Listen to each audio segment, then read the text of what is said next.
Welcome to Pete's Podcast, everyone. Today I have two special guests that I know really, really well. One's Victor Sharma, the other Ron McLean. They're best friends from the age of 5, I guess. And I know them as Uncle Vic and Brother Ron. And so I know their story. I know the facts. I know these guys don't lie. I think you'll find their story very interesting. There's a lot of lessons to learn in through it. It's entertaining. And these guys rised above adversity in a special kind of way in a time where there was racial turmoil and brought people together from all different backgrounds. They were the first multicultural, multi-ethnic gang, I guess you can call them. They were also associated to other groups from other parks that people labeled as gangs, like Dunbar Park. And a special shout out goes out to Riley Parkers from the Clark Parkers and several other groups that you hear about during the podcast. It's a time where we can't really put ourselves in. We can't put ourselves in those shoes and we can't understand what they went against. So before we move on, you should consider whether or not your children or young people should watch this podcast. I don't want to romanticize anything and have people have the misconception that this would be cool today. These guys are reacting to stimulus in their environment. They call someone a pig, they were a pig. They know the difference between a good cop and a bad cop, a good corrections officer and a bad corrections officer. If you feel offended in any way, you know on which side of that line you are. And when you judge these guys, consider the time, consider what they were going through, and I can tell you these guys today are very different people. They're still solid. They're still prioritize brotherhood over anything, and I've seen them help so many people from back in the day to today. They haven't changed. Biggest hearts, biggest souls, cleanest hearts, and I can compare them to people that have never done a crime and they don't measure. Other people don't measure up. It's just what it is. So hopefully, after hearing their story, you can understand a bit more about what people went through back then. Shout out to Mouse and people doing stuff like this on YouTube already for Clark Parkers. And Pete's podcast is mainly a true crime channel, but we also help people step their game up when it comes to stocks, crypto, different things, whatever it is. We help guys usually mainly from backgrounds where they done time and they're back on the streets, or they're just people that want to make changes. But really, it's for anyone. Anyone can watch in and step their game up, whether you're a guy or girl in the game or not, whatever it is. But having said that, there's a bunch of names throughout the podcast. You'll hear of fallen soldiers and some people that still are alive and people that are missing or whatever. And if we repeat anyone's name, forgive us. And if we missed anyone, forgive us also. I was given a list to read out, which is in my hand, of some of the people we missed during the podcast. And so we record this afterwards to make sure that we pay some respects to these soldiers and men and women alike. I'll start with Bobby Jones, rest in peace. Danny and Davy Smith, rest in peace. Larry and Gary, I don't know how to pronounce this, but it's spelled Hnida, Nita, and Acid, and Harry Sue, Billy White, Bruce Godkin, Ian Olson, and Barry, I don't know how to pronounce this, Ian Osmond, Barry Alkenarak. I hope I pronounced that properly. Sorry if I didn't. Johnny Milleracy. It's a sick name. And Stanley Fiddis. And Rob, aka Lefty. Walter and Beach Juan Razak. I'm really sorry if I pronounced that incorrectly. Tony Baird, John Kane. And and Stanley Fiddis is RIP. Sorry about that, Stanley, wherever you're looking down on us from. Rest in peace, brother. Ernie Lord, rest in peace. Tony Alfred, shout out. Larry Horsley, I hope I pronounced that properly. Worsly. Dwayne Nelson. Brian and Bruce Livingston. Stretch. And Rusty Palanchuk. And Doug Doug, I'm sorry if I get this last name wrong. Wolstenholme, Fred Wozni, Lauren Kowalku, sorry if I got that last name wrong. Gary Penner, rest in peace. Mick Mickman, Larry Jang, Dave Titus, rest in peace, brother. Rick Namolovich, sorry if I pronounced that wrong. Doug and Wayne Glowacki. I swear some of these names sound made up. They're awesome names. Mick Mickman, Glowacki. Come on. There's Vana Giordano, Vince Campbell, Charn, aka Spook, Gandam, and last but not least, Bobby Wallace. And a special shout out to the Raleigh Parkers again. A lot of love between these guys. We hope you enjoy the podcast. Once again, be light with your judgment. Keep everything in mind. And there'll be follow-up podcasts with these guys to see where they're at. They have their own vodka. They have a few things going on that I'm more than happy to support. These guys have been there for me whenever I needed them, so I'm more than happy to be there for them. Hopefully you guys can get to know them through their life experience, and if you see them on the street, don't be shy. Say hi. They're great guys. Enjoy the podcast, everyone. Who wants to start first? Go ahead, bro. You want to, Uncle Vic? Yes. Why don't we start with how you guys know each other? Well, we're from the east end of Vancouver. We're East Enders. And I went to Seymour Elementary School. And I met Brother Ron. He was in grade 2 and I was in kindergarten. And him and another brother of ours, Bill Wu, who was a Clark Parker. Yeah. They were out in the yard, big yard, and doing what they were up to, badness. Yeah. At what age was this? I was not even 6, and they were about 7, 8. So yeah. Like you guys have known each other from before elementary school and all that stuff. Of course, I already know that, but for people watching, yeah, you guys have been really tight. Yes, all our lives. We not only went to school there, but we've been in the school of hard knocks. Yeah, for sure. You want to tell them what school you went to? Well, we went to all of them. We started off in Juvie. Yeah. We escalated up to Brandon Lake. Where was Juvie? Juvie was down on Wall Street. I think it was Penticton, isn't it? Yale, brother. Yeah, Yale and Penticton, right? Yeah. And then we went from Juvie, ended up in Brandon Lake. Yeah, I remember Brandon Lake. Yeah. My brother was there too. We visited him. Yeah. And then we escalated to House of Concord. Yeah. Which was fun because what's that? It's a run by the Salian, but it's a reform school. Reform school, right? What year was that? I was about 15. You were there in 72, weren't you? Yeah, about 72, because I went to Haney, I think, in 74. I was there in 73. I went to Haney in 74 too. Yeah. Wow. Haney Correctional was a provincial jail, and it was for kids from 13 to 18 years old. And it was the toughest prison I've ever been to. Yeah, it fights every day. Every day. Oh, fuck. And they're tough gangster kids, not like the kids today. No. Yeah. Of course, everyone knows everyone was tougher before. It was just a different life. Yeah. You know, it just was. That's just what it is. Yeah, well, back in our day, it was more the fist than the guns, you know? Yeah. You know? So, yeah, a lot of that. And a lot more labor work, I think. And, it could have been just like, people were into different things back then too. A lot more activity, like based stuff. Yes. Instead of video games and...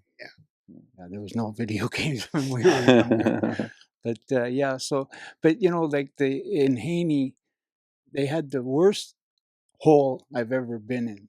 No way. Yes, it was just a cement room with a hole in the middle.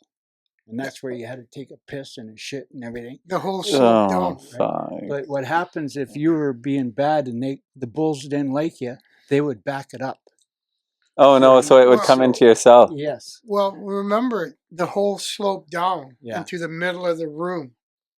And that's where you shit and piss. But they would pull this lever, and they would throw you in there with no clothes on. Of course, back in those days, they'd give you a punch in the face. And yeah. a few other good kicking the nuts. Yeah, just for good measure. Yeah.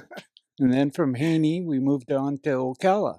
And in Ocala, we did, What year was that? I would say 75, because they just were closing You down. you guys were kind of just like back to back to back to back. Yeah, like yeah. It was from one prison to a reform school to finally prison. And, you know, we had good times too in jail. You know, like everybody thinks, Yeah. oh, you know, you're in jail, it's the shits and this and that, but you make the best of it. No doubt. You know. Yeah. And we had some good times, especially Usually about 30 Clark Parkers in every prison. Yeah. In reform school. You know, what cracks me up is how hard people are having with this. How hard of a time people are having with this Corona thing, and having to stay at home and just losing their minds. And here you guys are, and me too. You know, we've all done time and some time together. Yeah. And we somehow get by. You know, people are just losing their shit here. Yes, yes. And you know, we ran the jails basically. You know, I mean, nobody screwed around with the Clark Parkers. You know, they knew you fought one, you fought us all, and that's just the way it was. You know, and then I ended up straightening my life out and went to work and everything. And Brother Vic, he ended up going the other way on into the penitentiary. I let him carry on from there. Well, Ocala, it had quite a unique hole there. I ended up there quite a few times. Describe how it looked like to everyone. Well, I think I went there for not listening to a direct order and telling the pig to fuck off. Sounds like you. Then a few more came along. They fucking beat me down, cuffed me up. Well, they didn't beat me down. They just cuffed me up, threw me down, cuffed me up, took me to the hole. I guess they did boot fuck me a little bit. But the fun really started once I got to the hole, the first time ever. So I'm 16 years old. I'm handcuffed behind my back. And the guard looks at me. He goes, "Oh, tough guy." And he punches me right in the nose. Oh, fuck. So they give me a few more. So tough prison. But we were tougher. Yeah. Yeah, and what year was that? 79? 75? 75? Yeah. No, he was in the pen in 79.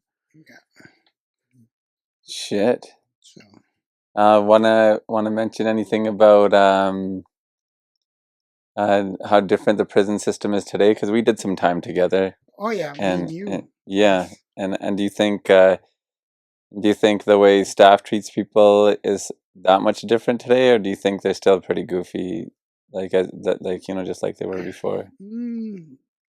They're not as brutal, you know. Like we were used to that brutality because we had it given to us from reform school on. So it was nothing. Yeah. It was just nowadays it's more games and stuff like that, I think. Yeah.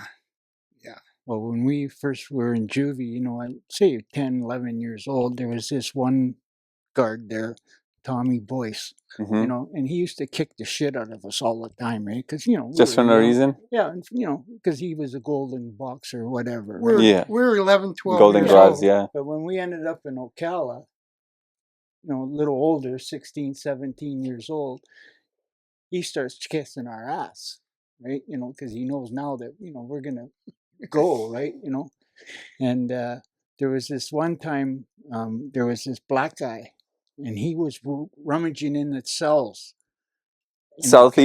In South Wing in Ocala. So, but go ahead, bro. Cell thieves were of all colors too, though.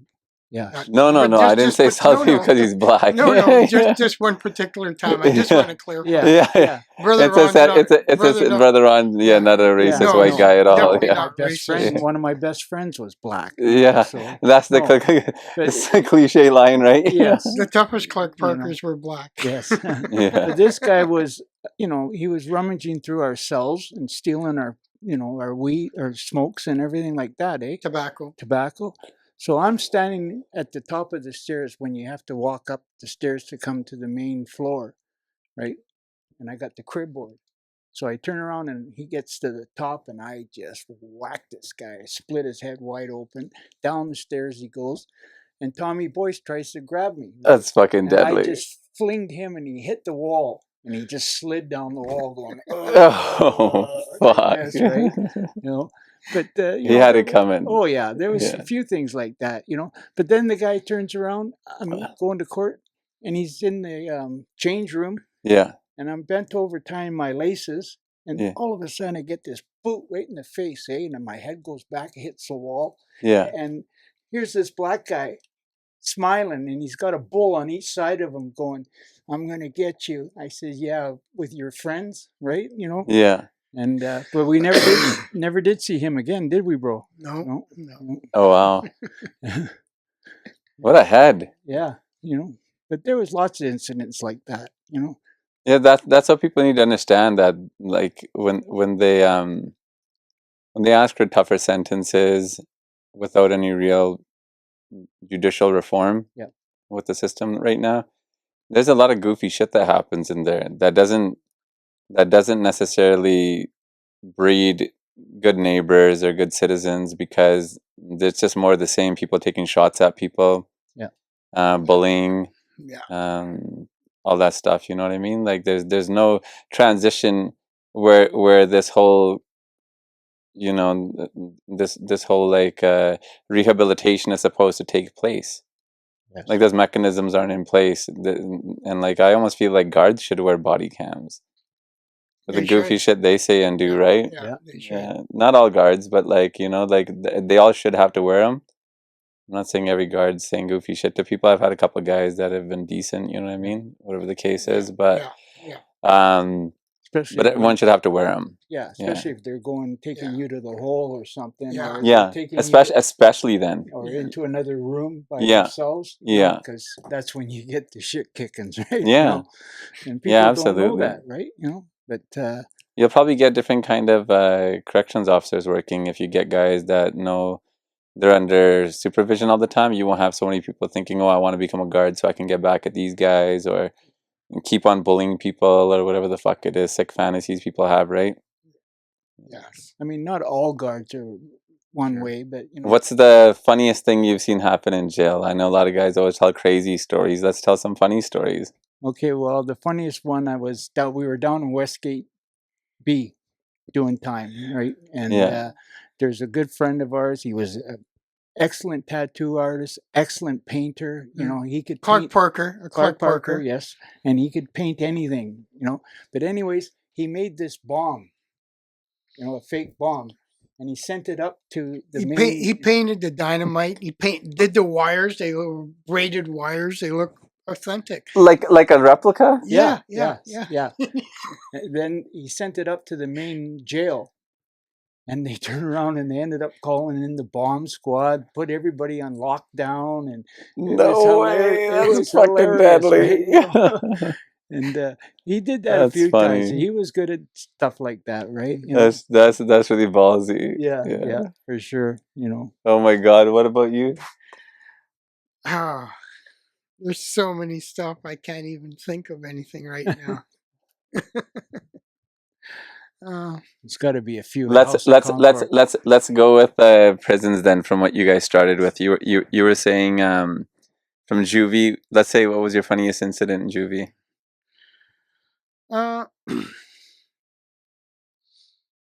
Me and this other friend of mine, Jim Quinn. He was a Riley Parker. We're the two smallest guys in juvie. Yeah. And always the big guys would want to pick on us, and we'd always lure that guy down the shitter where the shitters were, towards the bullpen. Yeah. And that's where we would give it to the big guys. Oh, fuck. To the bullies. Yeah, to the bullies. To the bullies. I remember a bro of ours, Amadeo Bono. He was tough. He was just a small guy, but he was tough as nails. I mean, I seen him knock out a lot of guys. But anyways, big guys. Big guys. No way. A lot bigger than him. Oh, three times his size. Some guys have that bug strength, especially in jail. A lot of guys. He was just a good boxer in that, right? And one time we were in the Linwood in North Vancouver, and this guy's going on about his son. Him and his son were sitting at the table, and me and Amadeo were sitting there. And he's going on and on about how his son's this a tough guy, this and that, right? finally Amadale says, "I've had enough." He goes, "You, come on, let's go outside." To the guy's son? Yeah. They go outside. 2 punches, and the guy was out cold. His whole man left him there, took off in his car, right? He was so embarrassed. Oh right? my God, that sucks. Yeah. But imagine waking up and Papa's gone. Yeah, but I mean, just the way he was, oh, my son's the toughest guy in North Vancouver. I can, and Amadale just mocks this guy, right? Yeah. But in juvie, the windows are like, what were they? Oh, 6x6, bro? Yeah. And he used to be able to get out those to escape. That's how tiny he was, eh?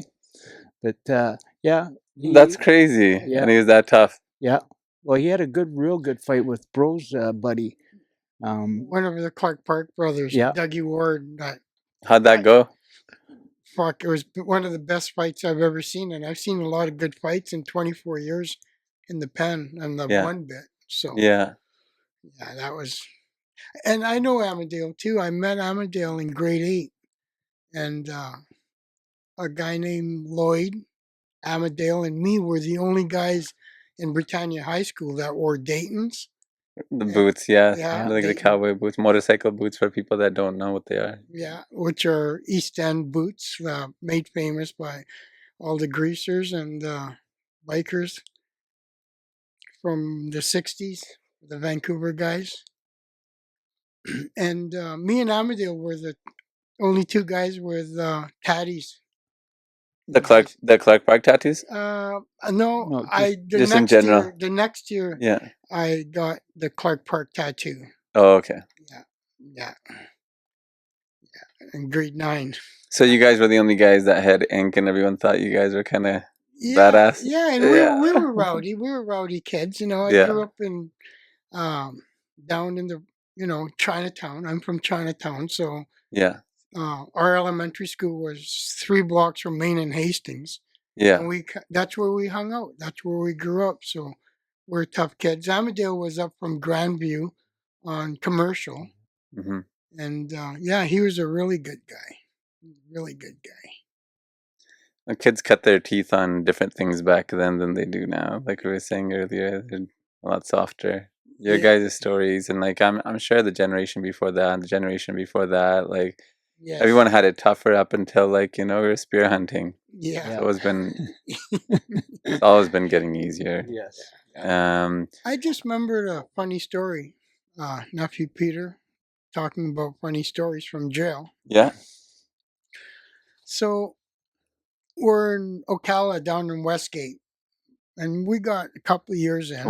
Westgate means like a different it's a block of the jail? Yes, it's outside of the main jail. Yeah. It's down by the ball field. Oh, okay. And it's for like guys who are doing bits, like longer bits. The main jail, 2 parts, 2 wings was remand, like waiting for trial. The west wing and the south wing, and then the east wing, people were doing time. But the east wing held what, 100? If that, yeah. Yeah, 100 there. And then Westgate B was held how many? Well, there was what, 7 tiers? Yeah. 7 tiers of 20, 140 guys. Yeah, and Westgate A and B. So anyway, so we're down there. We got a couple years in. We got a brew going. So we're drinking brew. That's for people that don't know. It's homemade alcohol made with fruits and sugar. Fermented, yeah. And yeast, and we had all the connections. Like, we're being down in Westgate, we had jobs like mowing the lawn on the inside of the prison and delivering stuff, supplies. So we had access to everything. We sold tobacco. We sold tailor-made cigarettes because we always got a box a week out of there. And, we're in the business, right? So we're drinking brew and we eating somebody got some Valium. So we start, having a party going down the tier. Down the Clark Park tier. All the Clark Park guys were just high on Valium? Oh, yeah. Well, that's sick. And drunk. And our friends. Some They weren't Clark Parkers. Yeah, of course. Yeah, and this one guy, I'll tell you his name. He was a really good friend of ours, and I, in particular, was really close to him. Big white guy, big arms, about 18 inches. Real nice guy. So we're down there. We got a party going. The pig comes down. He's doing the count. And he sees us all drunk, and he's looking at us. We go, what the fuck do you want? Get the fuck off this tier. So he goes running like a little schoolgirl, locks the door, and he comes back with reinforcements. And we're laughing, and we hear them click, click, click, opening the gate. And Donnie's drunk. He gets up. His name was Donnie Craig. Really nice guy. He passed away years ago, back in the 70s. Rest in peace. Yes, in the late 70s. And he goes, watch this, guy. So back then, we'd get canteen, and our canteens came in paper bags. So we're in his cell, actually. So he dumps it out on his bed. He puts the paper bag over his head. First, he lifts the bag up, drinks all his brew down. He puts his cup behind his back, and he steps out. He goes, he's like the unknown comic with the paper bag. He goes, don't come down here. They mean business. They're going to kill me. And he pulls himself in. And, of course, shit went sideways from a joke. Next thing you know, the RCMP show up. No way. We got the SWAT team on top of Westgate. And they try to take our bro flip, they call them, to the hole. And we just said, no way, you're not taking them, right? And so then the main thing was Bunny Guerin was down in the end cell, and we were trying to get him out because he was looking at double life. So we were trying to get him out of the jail, right? Like to escape? Yeah, exactly, right? So that didn't work out. And then there's this other guy. His name was Jimmy McLean. Yeah. No relation to me whatsoever. Oh, that's right, your last name. But he turned around and he used to do petty point and all that stuff, right? And he goes in his cell and he closes the door and he goes, help me, these guys are going to kill me, I don't want to get involved, right? And we said, just shut up, you bitch, right? And next thing like Vic was saying, they come reinforcements and they come with these hoses. And I'm telling you, like the fire hoses? Fire hoses. They would hit us and we'd go rocketing down the No way! Head over heels, right? I've seen it. I've seen it before in older shots and stuff. Exactly. So then people just go fucking tumbling. Yeah, exactly. First time I got that was in Haney, hanging off the bars, screaming and yelling during a riot on the Clark Park tier, and they fucking come down to 3-inch hose. Guys are swinging like pendulums. Yeah. I woke up 20 minutes later. It knocked me right out. Vic's been doing swinging since elementary school, right? All the way to when he graduated in the penitentiary.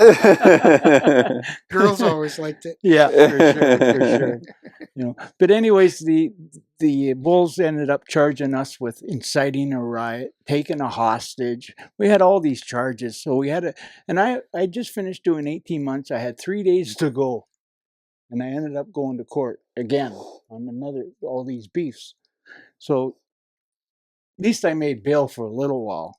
And so you got out after the riot? Yeah. Just for about a week, and I was right back in again. On another charge? Yeah, another charge, right? Yeah. Like you were saying, Brother Peter, it's always back to back. Back to back. I feel like that was my story too. Like we started off like really young, and then probation, and then actual juvie, then prison, and then.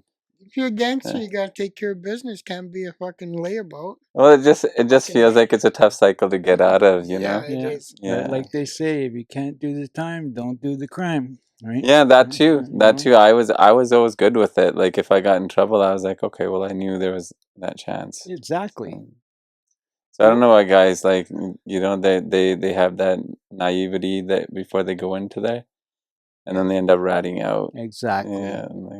Especially there's so much more of it nowadays than when we were going to jail. Well, because it's romanticized in movies and songs and stuff. I mean, fuck, if they had soundtracks when we were walking around, people would think we're pretty cool around us, but everyone, your family doesn't think much of you, and Yes. You know, like your own buddies don't think much of you, but like if people were watching you on a screen with music going to the normal shit that was happening in our lives, it would have been a fucking movie. Exactly. And it would have been really romanticized and sensational, but not everyone can fucking just walk around with their soundtrack, right? Yes. You know, one thing, Nephew Peter, and you know this too, because you're the general, Vancouver general, and you're fucking street captain. And anyways, but you know, to these fucking rats that want to fucking rat on people, if you kept your mouth shut and had any balls, you'd only maybe do 6, 8 months in jail, and that would be it. I think they get freaked out of the holding cells. I've tried to figure it out, and I think when people go and get arrested or something happens and they get arrested, you wake up, you know, after a couple of days in that cell, and you start thinking, fuck, how am I going to do 20, 30 years like this or something? Maybe, I don't know, right? I'm just trying to think, like, if some guy's actually never had friends who have gone to jail, never gone to jail himself, and he thinks that's it, you know, like you say, bro, you don't wake up being a rat. No, I've never have, never will. You know, these guys have been rats since they were 5, 6 years old, you know, going around schoolyards and ratting the kid out or this and that. And they end up going gradually till they end up ratting murderers and that. That's right? true. You know? I guess a lot of guys got nothing to lose too once they've already done it, right? Yeah, but still, we would never rat. No, life's too short. Like I try to tell guys today too that, like, you know, life's really short. You know how they say a coward dies 1,000 deaths, a soldier dies but one? Exactly, yeah. You know, like, it's the truth. Like, everyone's gonna die. What kind of legacy do you want to leave behind, and how do you want your next journey to be, and what kind of memories do you want to take back with you to your, you know, your source energy or whatever you want to come back from again, and come back as what, like something shittier because you did something fucked up in your life before and put somebody away for something that they had trust in you for, you know? You know, even like Vic and me both, you know, since we were young kids, you know, we would never rat. Never. You know? Yeah. Just not in our vocabulary. You know? Yeah. I wanted to mention, Vic, you look pretty sharp in that red and black Mac there. Thanks, brother. Do you guys want to explain the your significance? Red Mac looks pretty sharp too. With well, the Red Mac's nephew is the Clark Park colors. All the Clark Parkers, we wore red. We wore other ones too, but yeah, the red was Clark Park colors. Exactly. Yeah. Oh, nice. These are. I just learned that today. I didn't know you guys had your colors and stuff. Yeah. And well, we usually wore leather jackets over that, and it was the bomber style. Okay. Mine was the black, you know, it had the captain bars, and mine had on the collar here had lightning SS bolts. Had a swastika on the next to the captain bars on the collar too. And for people listening who are thrown off by that, it wasn't racist. It was more rebellious and more. Yeah. You know, and you know, like all that stuff. So yeah. But anyways, they were across the street. There's a funeral home. And they were going to bury this guy the next day, right? So anyways, we steal the guy, bring him into the Biltmore. We put a baseball cap on him. We put a cigarette in his mouth, and we put a beer in front of him, right? And we just started carrying on. And, you know, people would come over and they'd look at this guy, and he's like all gray, and, you know, they wouldn't figure it. Finally, they would figure it out that this guy's dead, right? Weekend at Bernie's.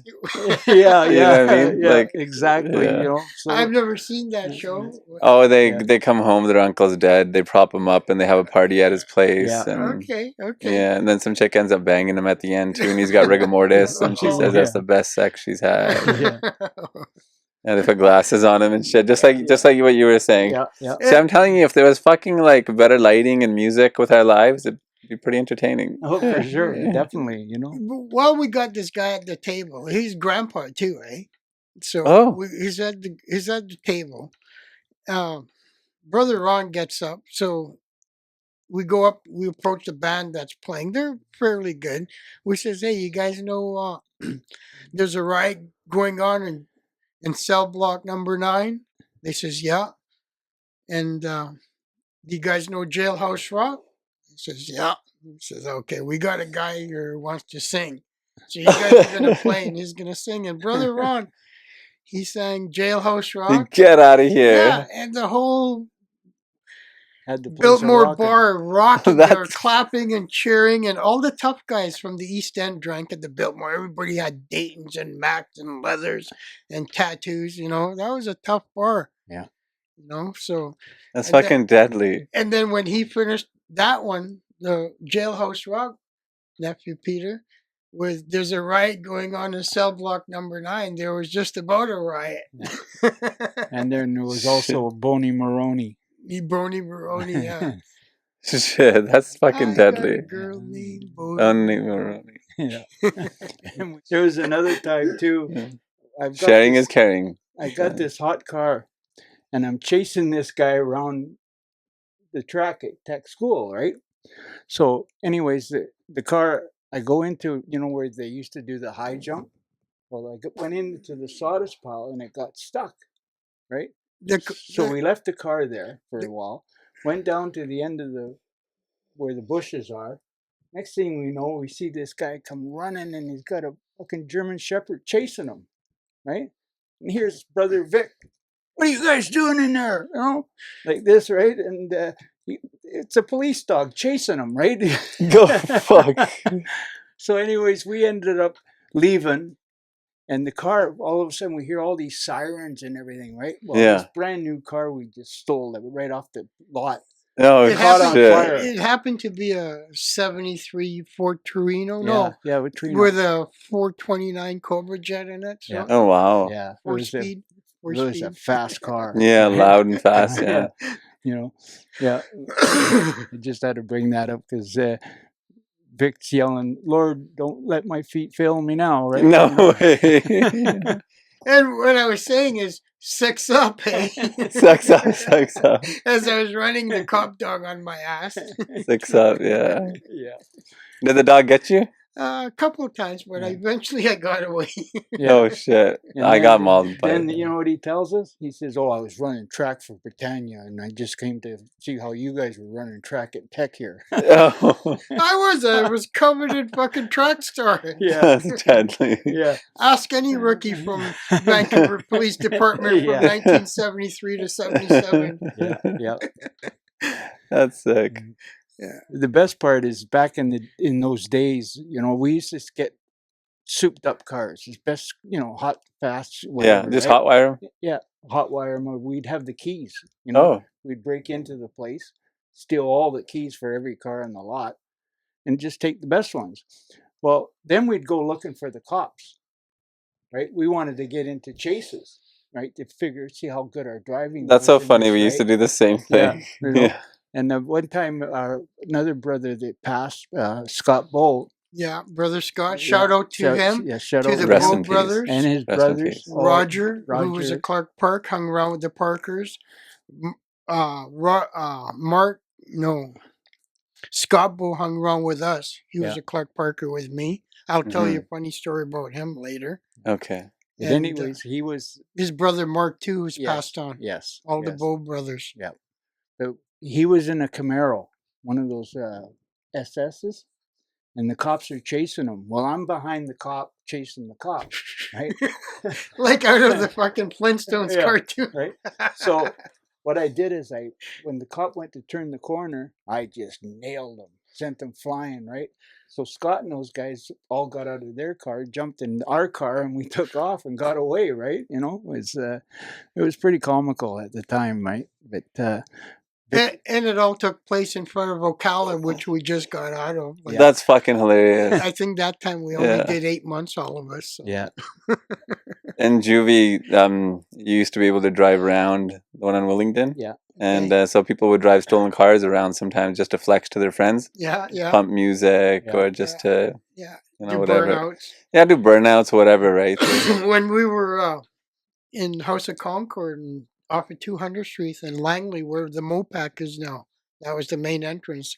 Kids would take off or get out, and they'd come with hot cars and do burnouts in the driveway there at night. Many times I jumped in and went with them. Yeah.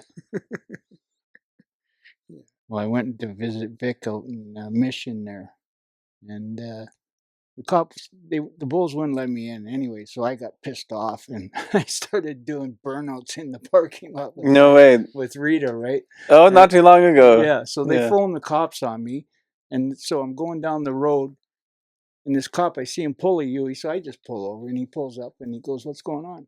I says, man, I drove all the way from Vancouver, and they won't let me in. I says, he goes, "Why?" I says, "Well, they got a trace of cocaine on my car driver's license." And I says, "Well, that could come from anywhere." But this guy had given me a ticket earlier on the freeway for speeding.